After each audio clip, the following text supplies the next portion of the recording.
Welcome, curious minds, to another deep dive. We take a stack of information, pull out the key insights, and basically give you that shortcut to being well informed. Today, we're plunging into this concept. Sounds a bit complex, maybe, convergency.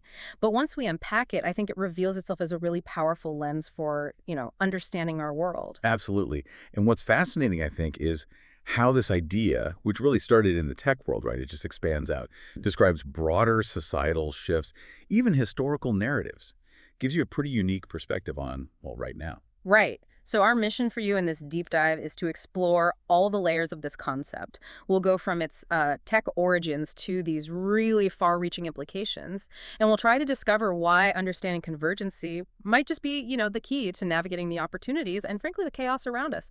So just starting out, what jumps out at you about this whole idea? Okay, let's unpack this convergence idea. Our source material suggests it's a term that, well, goes way back.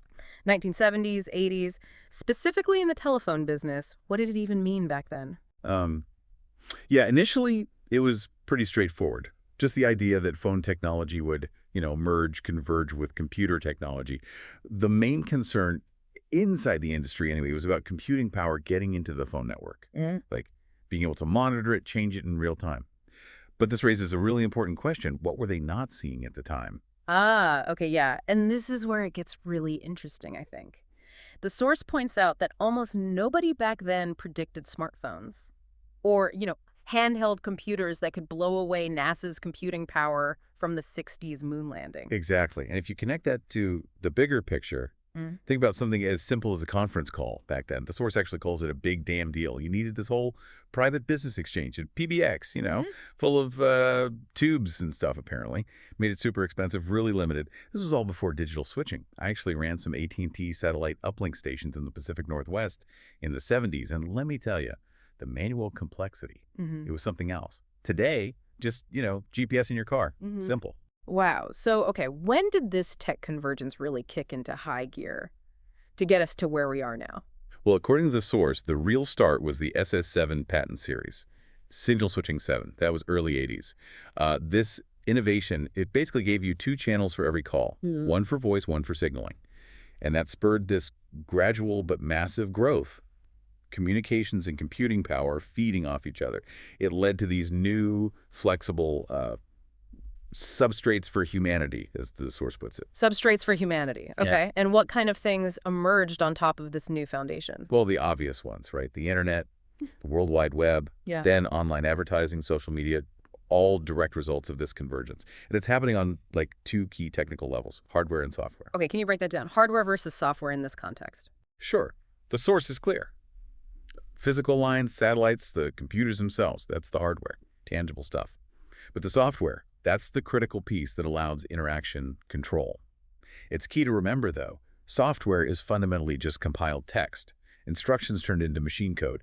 It's not really a thing on its own, and it's completely useless without the hardware to run it on. Right. And when we think about software, especially things like AI, there's a lot of fear, isn't there? And some, well, pretty wild claims. Our source dives right into this, pushes back hard on some ideas it calls batshit crazy about AI. So what are the main points about what AI isn't, according to this source? Yeah, it gets into the fundamental limits of software, which AI depends on, obviously. It states really emphatically that software cannot change itself. It can't make decisions outside its programming. It can't do anything it wasn't programmed to do. It doesn't learn in the human sense. It's definitely not self-aware, has zero awareness at any, functional level. So this whole idea of like space alien AI suddenly waking up, the source basically says that's just misunderstanding how computers actually work. Okay, so if AI isn't going to spontaneously become sentient and, take over, does that mean there's no danger? Or is it all just beneficial? Well, no, that's the interesting part. The source does acknowledge real dangers with AI, specifically how useful it is for creating a better surveillance state. By writing more complex code with fewer bugs, fewer vulnerabilities, specifically to surveil people more effectively. Yeah. But then it also highlights how useful AI is. Designing other code enabling modern tech like, say, advanced fighter jets, they rely on AI to track things way too fast for a human pilot to handle. Okay. Moving beyond just AI then, the source introduces this broader term, convergency, with a Y at the end, pluralizing it. The idea is that multiple convergences are happening at once, interacting, and that leads to these emergencies. Before we get into the really charged example from the source, can you maybe give us a more neutral example of this? Oh, sure.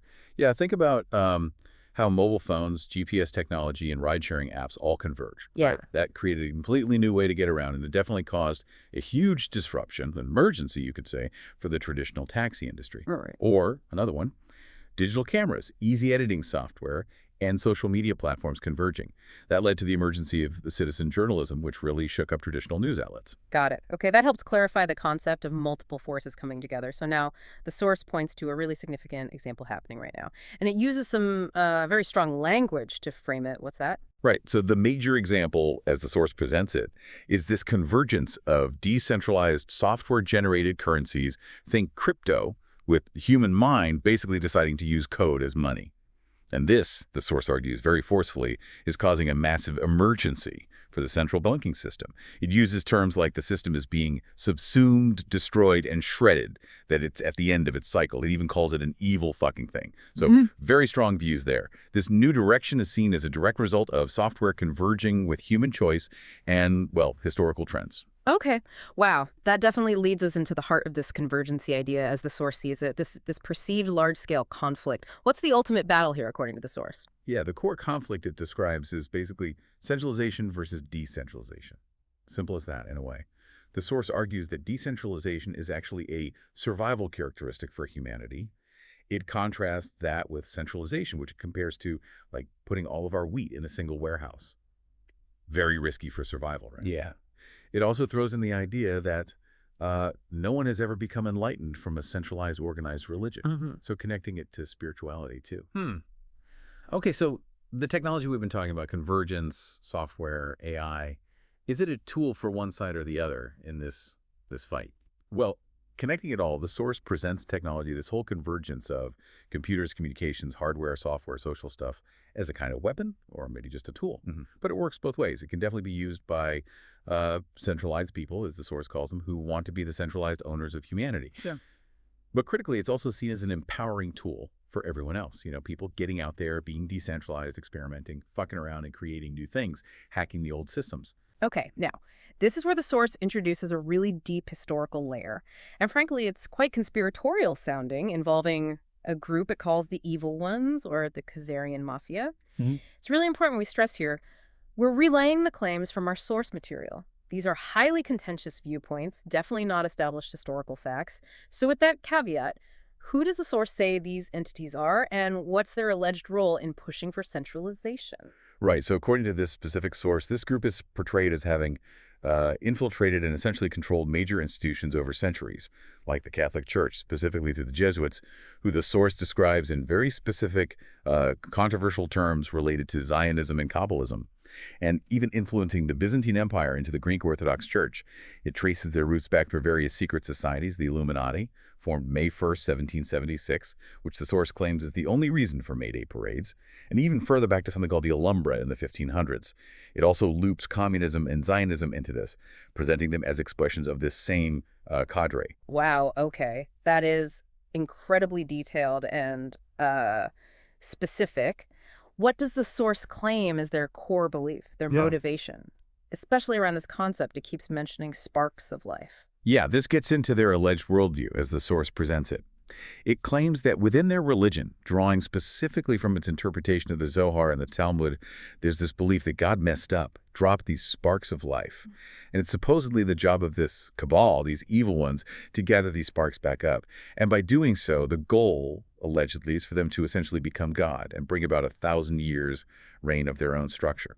How does the source itself say these ancient texts should actually be interpreted? It seems to disagree with the interpretation it attributes to this group. Exactly. What's fascinating, or at least notable, is the source's own interpretation. It uses what it calls a three-book key, Zohar, Talmud, Torah together, and applies a temporal sensitivity to the Talmud.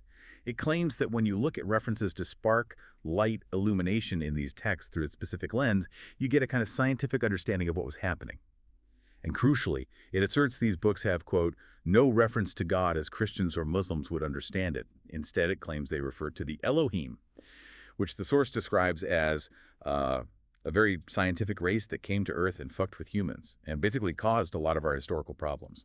It even claims the Knights Templar, during their looting expeditions in the Middle East, got hold of and were kind of tainted by a doctored version of this Kabbalistic tradition. Right. So according to the source, these centralizing forces, these evil ones, are panicking now. Why? Why the panic, and how does it connect back to these ancient beliefs and astrological alignments it mentions? Well, the source claims this elite group, the Khazarian Mafia as it calls them, is panicking because they've realized, quote, this can't be stopped. Whatever this is presumably the decentralization trend. They supposedly had plans targeting 2030, but accelerated them to 2025 because of some particular astrotheological alignment. Apparently, they believe this is the critical window for their Antichrist figure, or maybe savior, to appear, and they feel they have to do all of this shitty work to get the Earth all polluted before that alignment happens. If they miss this window, their belief system, according to the source, says they might have to wait another, 2,800 years. But the source points out a big problem for them: modern skepticism. CGI. You can't just fake a divine appearance anymore. The example given is some bullet to the head scenario. It just is not going to wash with people today. Okay. So in this grand convergency, this huge war between centralization and decentralization, as the source frames it, where does it ultimately see things heading? Who's winning? The source is very unequivocal on this. It flat out states the good guys are winning. Decentralization is winning, central banks are collapsing, and the secrets that the bad guys supposedly rely on for power are all coming out. It even floats the idea of future anti-Mason laws or anti-secret society laws, targeting groups like the World Economic Forum, which it explicitly calls a criminal organization that could be hit with RICO enforcement. The source author even gives a personal example of pursuing RICO cases against local politicians they link to this whole network. Wow. Okay. That sounds like a lot of upheaval. Potential chaos, but maybe also opportunity. What's the advice then for you, the listener, navigating all this according to the source? Yeah, the counsel's pretty interesting. Basically, slide on over to the observer side, kick back and let things play out. Try not get too emotionally involved. This period of breakdown and chaos is actually presented as an opportunity for you, the listener, to start inventing the world you want to live in. And how does one actually do that, practically speaking? What's the advice there? The advice is very much about local action. Get involved locally. Take over school boards, participate in your community. The four suggests that as the central banking system falls apart, the bribed individuals who prop it up will just sort of go away. And that opens up lots of opportunity for people to go out and do decent good work. As a kind of personal example of this local innovation, the source mentions their own project calls it a steampunk adventure to generate electricity from waste biomass, using a green steam engine and a Tesla turbine. Aiming for a continuous closed system, maybe for boats or something. Admits it's like a 10-year project to really get it working effectively. Huh. Well, this deep dive into convergency has definitely given us a unique lens, hasn't it? Looking at the past, present, future, from, the unexpected roots of telephone tech all the way to this cosmic battle the source describes. It really makes you think, not just about how technology shapes things, but how these ancient beliefs and current events could be seen as these interconnected layers, part of a much bigger transformation happening. So, as you, the listener, move forward from this, maybe consider this. If the very tools that the source claims can be used for control, if those can also be tools for liberation, how might you leverage the converging forces around you to help shape a more decentralized future, maybe, even if it just starts with something small, something local? Yeah, that's definitely something to mull over. Until next time, stay curious and keep diving deep.